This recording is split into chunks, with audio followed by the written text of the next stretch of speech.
Bismillahirrahmanirrahim. Assalamualaikum warahmatullahi wabarakatuh. Nama saya Muhtar Baihaqi. Hari ini saya sedikit menjelaskan tentang OS Linux, di mana di dalamnya akan berbicara tentang Linuxnya sendiri dan sejarah tentang Linux. Oke, tidak panjang lebar, mari kita bahas satu persatu. Yang pertama, kita akan membahas tentang sejarah Linux. Linux itu berkaitan erat dengan beberapa sistem operasi dan organisasi yang ada ketika itu. Nah, yang pertama adalah operating system yang berkait erat dengan Linux, yaitu Unix. Di sini Unix dan mirip Unix. Nah, Unix adalah sistem operasi yang pertama kali dikembangkan pada tahun 1960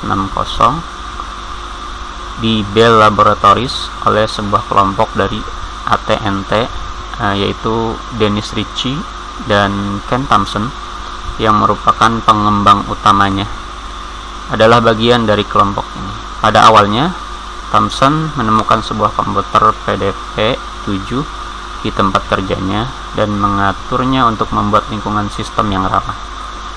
Unix kemudian menjadi cukup populer karena didesain dengan baik dan bisa diportasi ke beberapa platform. Pada waktu itu, Unix memiliki fitur-fitur inovatif yang tidak dimiliki oleh sistem operasi lain. Namun, Unix adalah perangkat lunak milik perorangan dan untuk menggunakannya harus membeli lisensinya terlebih dahulu.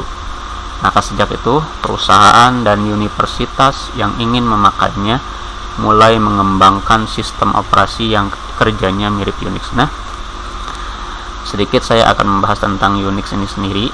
Seperti yang saya bacakan tadi, bahwa Unix itu bukan Linux, akan tetapi Unix adalah salah satu yang menginspirasi Linux, yaitu dalam hal ini pencipta Linux, yaitu Linus Torvalds, untuk membuat sistem operasi yang bebas yang bisa didistribusikan kepada halayak ramai dan bisa dikembang ulangkan kembali oleh siapapun, tidak seperti Unix, karena Unix di sini disebutkan bahwa dia memiliki lisensi, dan yang namanya lisensi maka dia harus membeli.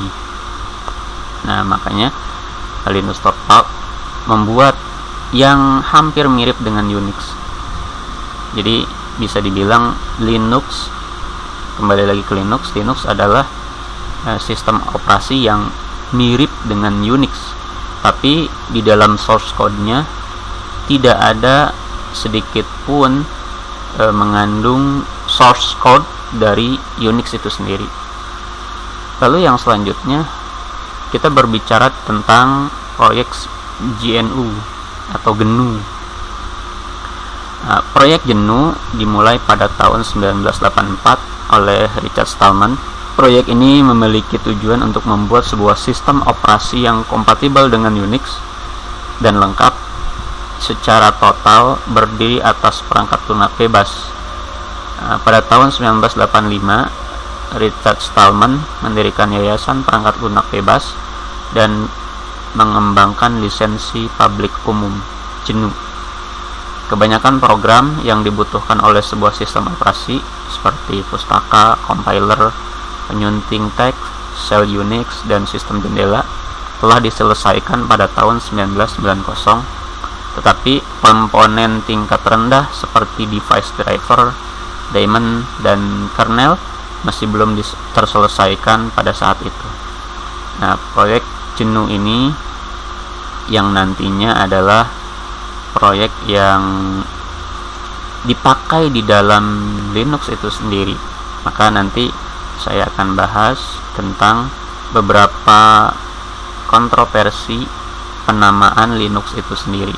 Lalu yang selanjutnya, Minix. Minix adalah sistem operasi mirip Unix yang ditujukan untuk pengguna akademik.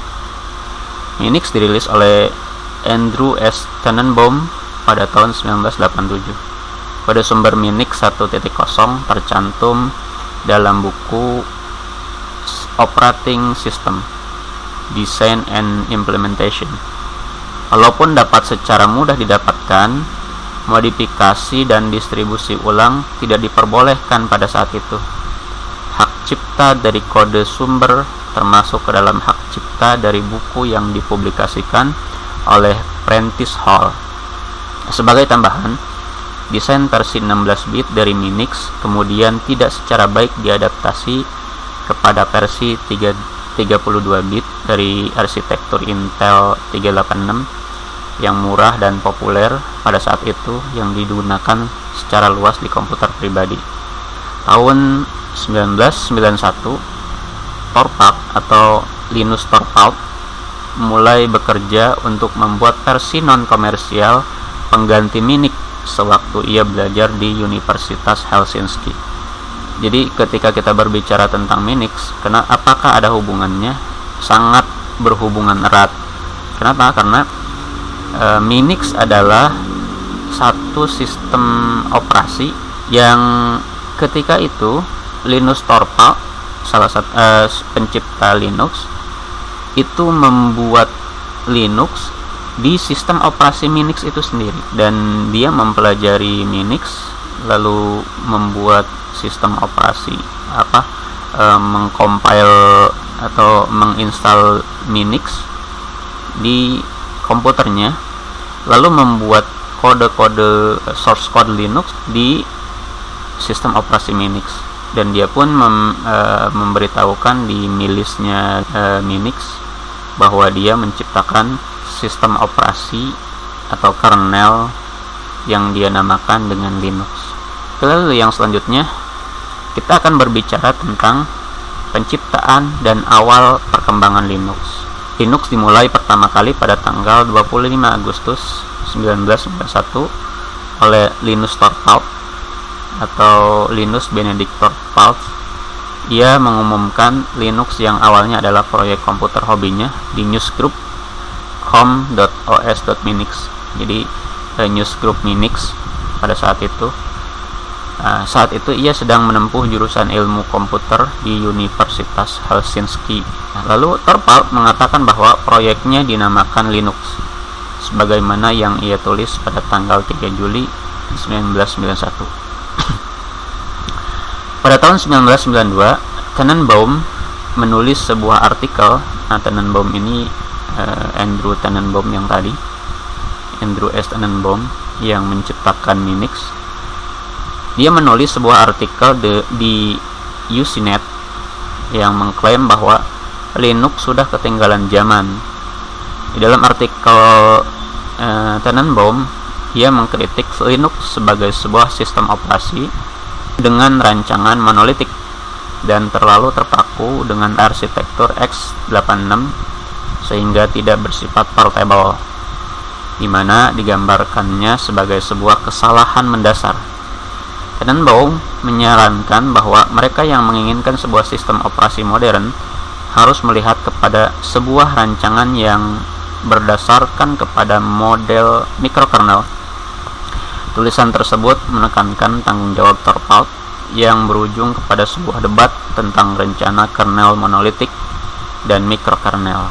Lalu, Linus Torvalds pernah mengatakan bahwa jika kernel GNU sudah tersedia pada saat itu atau pada tahun 1991, maka dia tidak akan memutuskan untuk membuat versinya sendiri, yaitu Linux. Ada tahun 1991 ini dia membuat sistem operasi atau kernel atau otak dari OS-nya itu sendiri, didasarkan pada proyek GNU Linux yang memang belum memiliki kernel tersebut, dan dia membangun di atas operating system Minix tadi yang saya telah sampaikan di awal. Linux adalah keluarga sistem operasi bebas dan sumber terbuka yang pada dasarnya dibangun di atas kernel Linux. Jadi operating system Linux atau OS Linux sebenarnya adalah kernel Linux. Kernel Linux itu adalah otak dari sistem operasi yang di dalamnya ada aplikasi-aplikasi penunjang. Apa itu kernel Linux? Nah, di sini disebutkan yaitu sebuah kernel sistem operasi yang pertama kali dikembangkan oleh Linus Torvalds pada 1991, dan Linux dirilis di bawah lisensi publik umum GNU versi 2. Nah, secara teknis, Linux dapat merujuk pada kernelnya itu sendiri, sebuah Linux yang dilengkapi dengan komponen-komponen perangkat lunak lainnya disebut distribusi Linux. Beberapa orang, termasuk dari anggota Yayasan Perangkat Lunak Bebas (FSF) seperti Richard Stallman, merujuk pada koleksi ini sebagai GNU Linux karena banyak alat-alat yang digunakan untuk menunjang utilitas berasal dari proyek GNU Linux milik FSF. Hal ini memunculkan kontroversi terkait nama tersebut. Jadi ini juga kontroversi, ada yang mengatakan Linux sebagai OS Linux, ada juga yang mengatakan tidak cukup mengatakan pemanggilan Linux itu sendiri tidak tepat, melainkan yang lebih tepat adalah GNU Linux. Itu perdebatannya. Lalu yang selanjutnya kita akan mengenal tentang distribusi Linux atau distro. Nah, apa itu distro Linux? Di sini distro Linux adalah sistem operasi yang dibangun dari kernel Linux dengan menambahkan komponen lain berupa modul, aplikasi, service, atau package lain agar tercipta sistem operasi dengan tujuan yang spesifik yang telah ditentukan oleh pihak pengembang Linux, lalu mengeluarkan dan mendistribusikan Linux versi mereka ke publik. Hasil pengembangan ini yang disebut dengan distro Linux. Nah, distro Linux di sini banyak ya, diantaranya yang sering kita dengar yaitu Ubuntu atau Fedora dan lain sebagainya. Itu adalah salah satu sistem operasi Linux yang diracik, dikumpulkan dari kernel Linux, lalu ditambah dengan aplikasi-aplikasi penunjang operating system sehingga menjadikan satu distro atau distribusi Linux. Dari distro asal juga melahirkan distro-distro turunannya.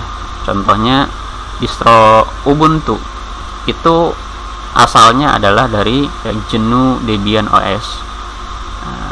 Debian adalah operating system Linux yang masih ada sampai sekarang, yang dia juga yang lumayan cukup stabil dan masih digunakan oleh banyak orang di seluruh dunia.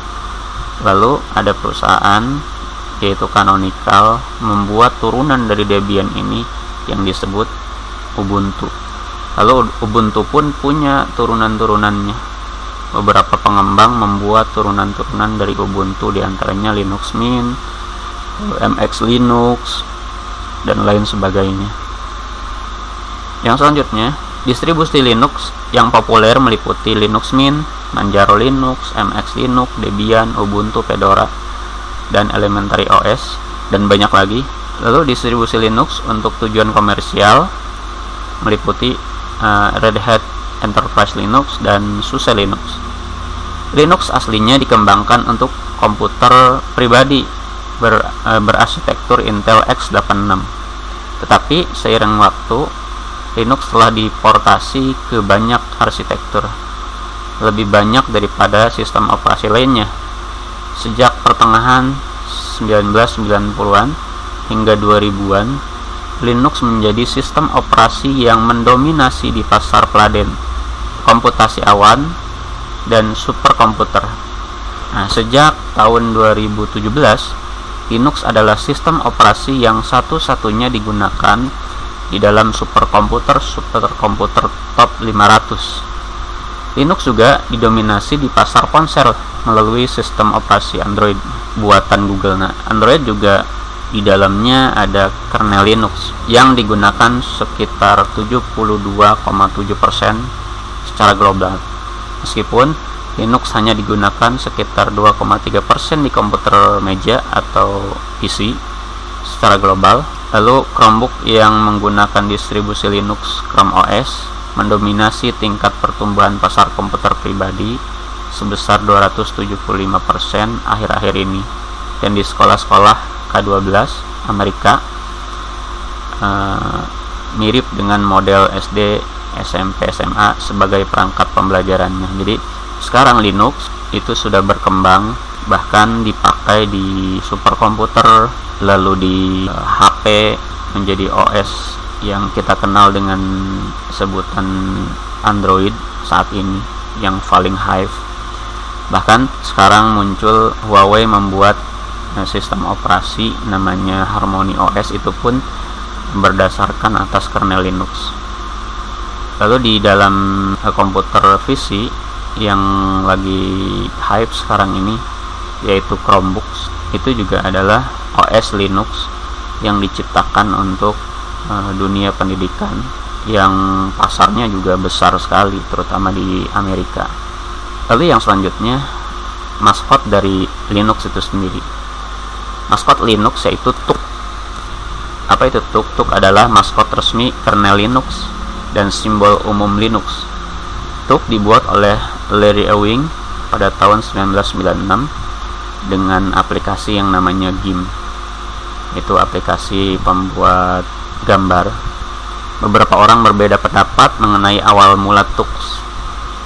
Di satu sumber, Linus bercerita bahwa ia selalu suka penguin, dan ketika ia di Canberra dan mengunjungi kebun binatang setempat, ia digigit oleh penguin kecil dan ia terinfeksi oleh penyakit mitos yang bernama penguinitis. Jadi kalau kita melihat Linux atau ketika kita membicarakan Linux, maka simbol dari Linux itu sendiri adalah penguin. Lalu yang selanjutnya, antarmuka pengguna. Linux dapat dikendalikan oleh satu atau lebih antarmuka baris perintah atau command line interface, atau sering disebut juga CLI, berbasis teks. Antarmuka pengguna grafis atau graphical user interface atau juga GUI yang umumnya merupakan konfigurasi bawaan untuk versi desktop. Ada komputer desktop atau komputer meja, GNOME, KDE, Flexbox yang berjalan di Arch Linux, dan XFCE merupakan antarmuka pengguna yang paling populer.